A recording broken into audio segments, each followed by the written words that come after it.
Have you ever looked at a Korean sentence and recognized every single word individually, but still had no idea who was actually doing what? You know the vocabulary, you know the verb, but somehow the sentence still feels confusing. That confusion usually comes from particles.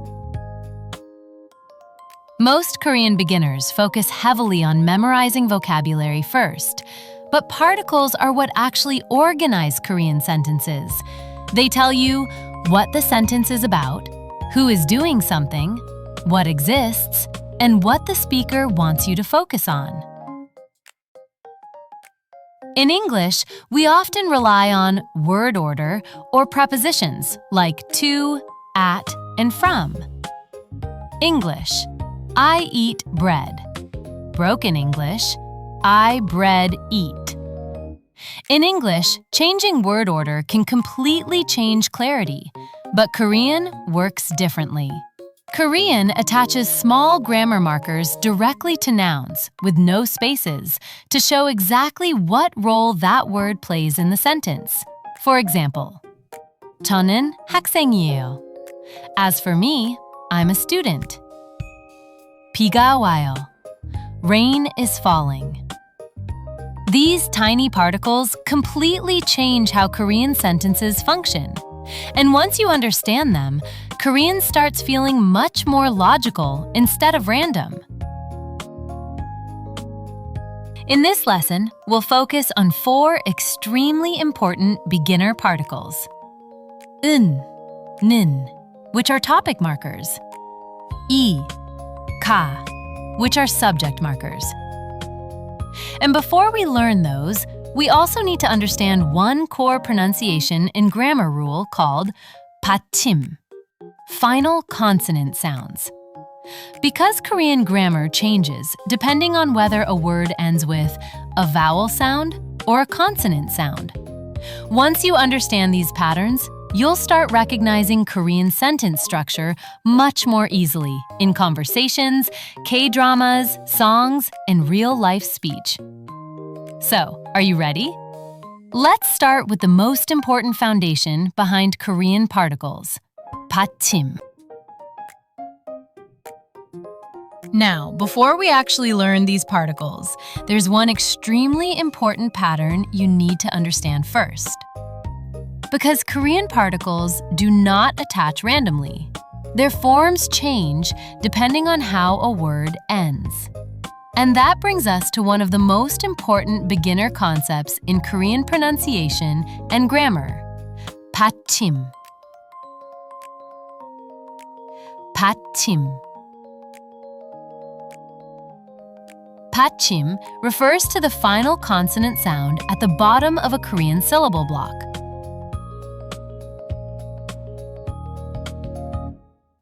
A huge amount of Korean grammar changes depending on whether a word ends with a vowel sound or a consonant sound. And once you notice this pattern, you'll start seeing it absolutely everywhere in Korean. For English speakers, Batchim can feel like a tiny pronunciation detail at first, but in Korean, it affects a huge amount of grammar. Particles change depending on Batchim. Verb endings change depending on Batchim. Even pronunciation rules change depending on Batchim. So Korean learners who ignore Batchim often feel like Korean grammar seems random. But once you start noticing final consonant sounds, Korean grammar suddenly becomes much more predictable. That's why Korean teachers introduce Batchim very early. Examples: no Batchim, with Batchim. 저, 밥, 커피, 책, 학교,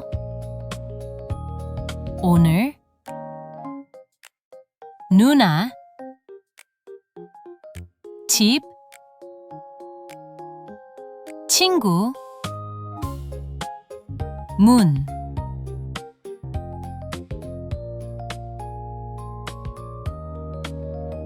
If a word ends with a consonant, un, I. If it ends with a vowel, nun, ka. Don't overthink spelling rules. Just listen for the final sound. If the word ends openly with a vowel sound, it gets the vowel version. If it closes with a consonant sound, it gets the consonant version. This single pattern will help you over and over throughout Korean grammar. And now that you understand how Korean words change depending on their final sound, we can finally start attaching real particles to nouns. Let's begin with one of the most common Korean particle pairs in the entire language, un and 는.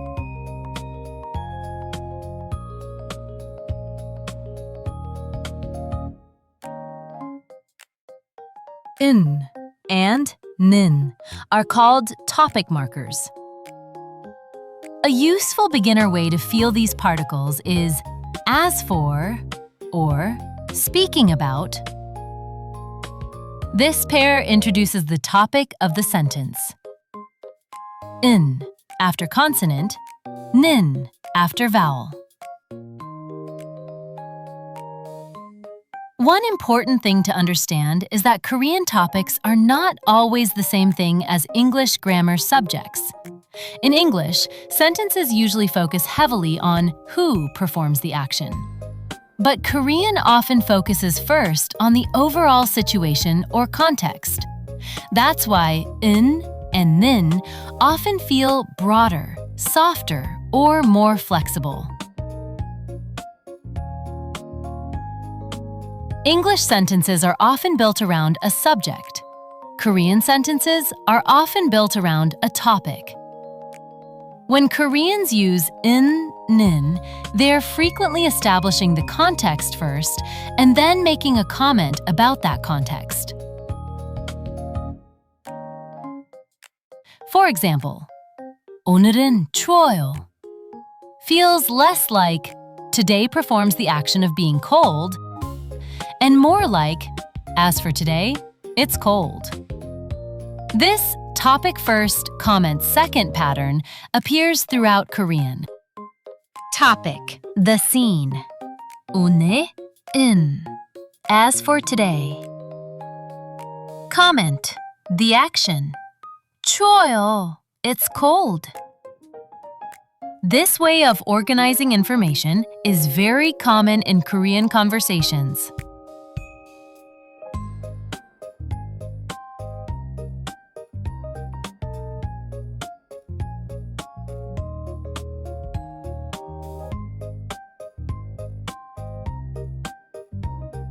저는 학생이에요. As for me, I'm a student. 오늘은 추워요. As for today, it's cold. 한국어는 재미있어요. As for Korean, it's fun. 이 영화는 유명해요. As for this movie, it's famous. 커피는 맛있어요. As for coffee, it's delicious. 제 친구는 친절해요. As for my friend, they're kind. 주말은 금방 지나가요. Weekends go by quickly. Another important thing about in, 는 is that it often creates subtle comparison or contrast, even when the speaker does not say the comparison directly. For example, 커피는 좋아해요. I like coffee. The speaker emphasized coffee with 는. This can quietly imply, but maybe not something else. Korean speakers often use in, 는 this way to create soft comparisons without sounding too direct. You will hear this constantly in real conversations. But grammar charts alone are never enough. The real question is, what do these particles actually sound like inside real Korean conversations? Let's listen to some examples. Talking about Korean. 한국어는 어때요? How is Korean? 재밌어요. It's fun. 어려워요? Is it difficult? 조금 어려워요. It's a little difficult. Talking about food. 김치는 어때요?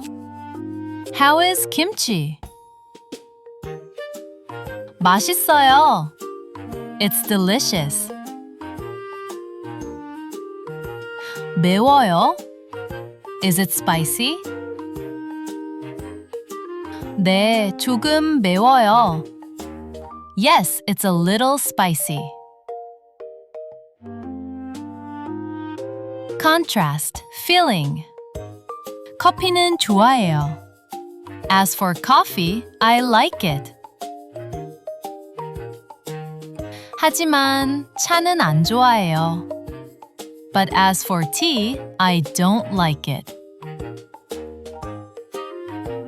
Now, if you try listening carefully to native Korean speakers, you'll probably notice something surprising. Korean pronunciation flows together much more smoothly than many beginners expect. Let's look at one very common sound pattern you'll hear constantly. 오늘은 is not pronounced stiffly like 오늘은. Instead, the sound naturally links together. 오늘은. The final consonant sound smoothly connects into the next syllable. This kind of sound linking happens constantly in Korean pronunciation, and this becomes even more important once we start attaching other particles to words.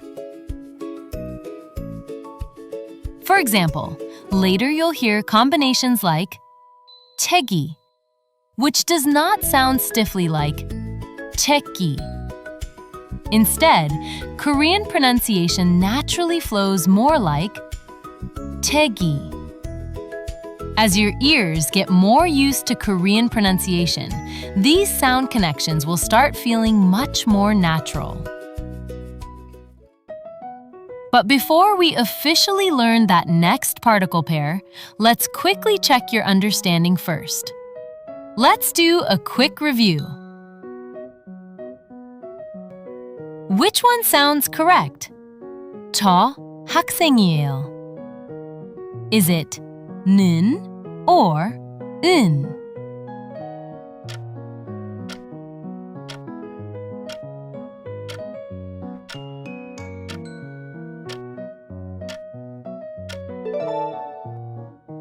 Correct answer is 저는 학생이에요.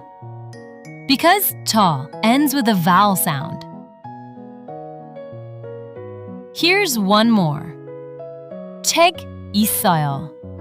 Is it 는 or 은?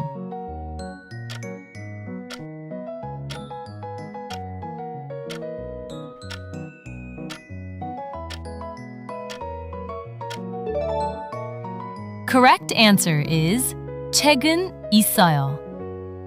Because 책 ends with a consonant sound. So far, we've been using 은 and 는 to introduce general topics. But what if you want to point directly at who did something or what exists? That's where another extremely important Korean particle pair comes in. 이 and 가.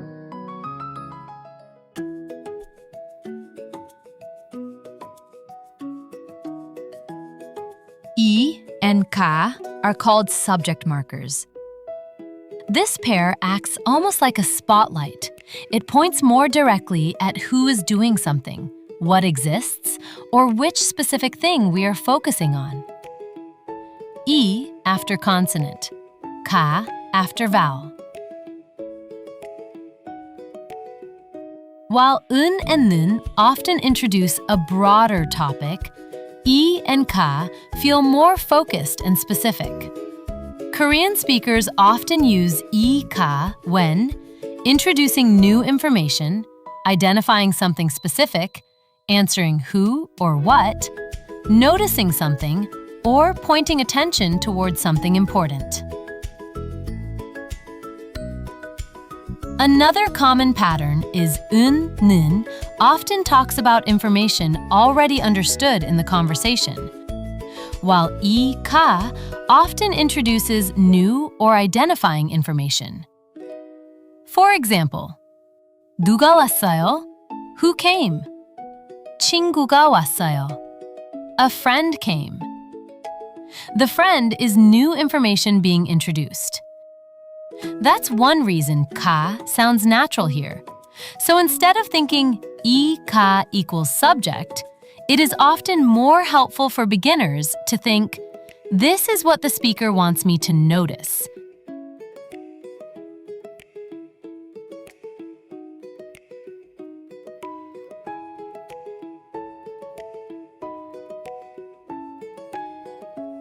비가 와요.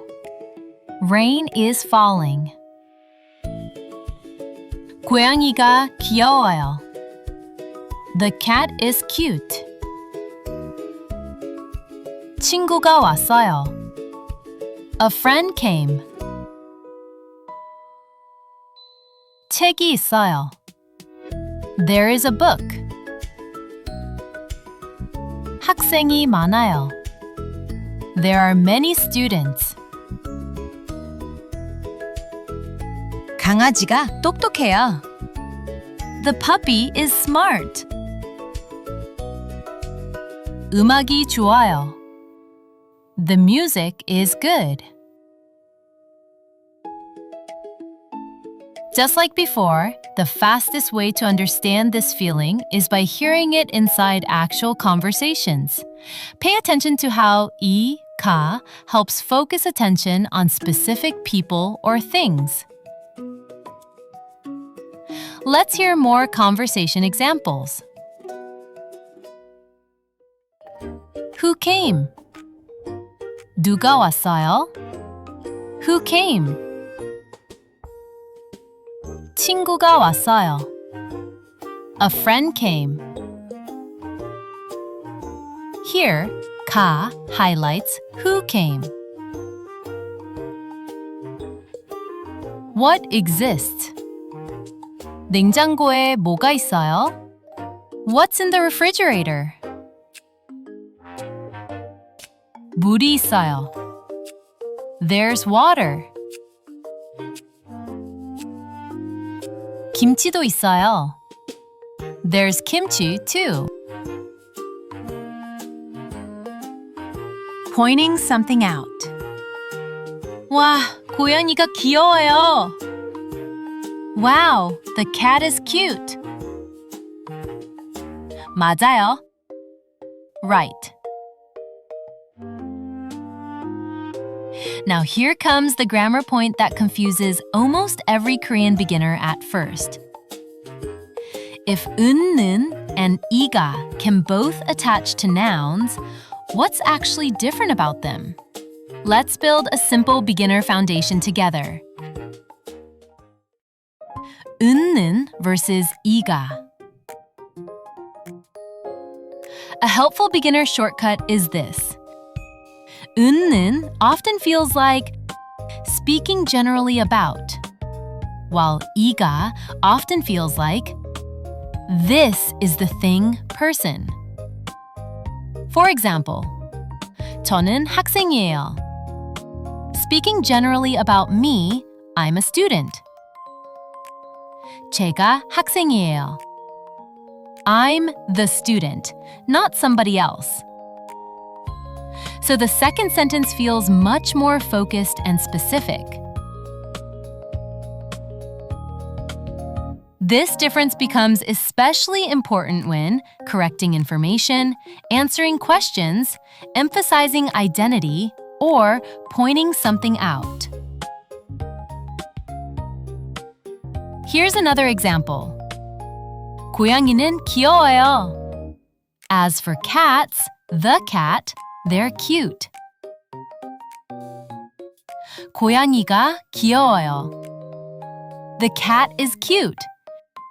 Here, the speaker is likely drawing attention to a particular cat they can see or are thinking about. Very small grammar change, very different feeling. If this still feels blurry, don't worry. Even advanced Korean learners continue developing a deeper feeling for these particles over time.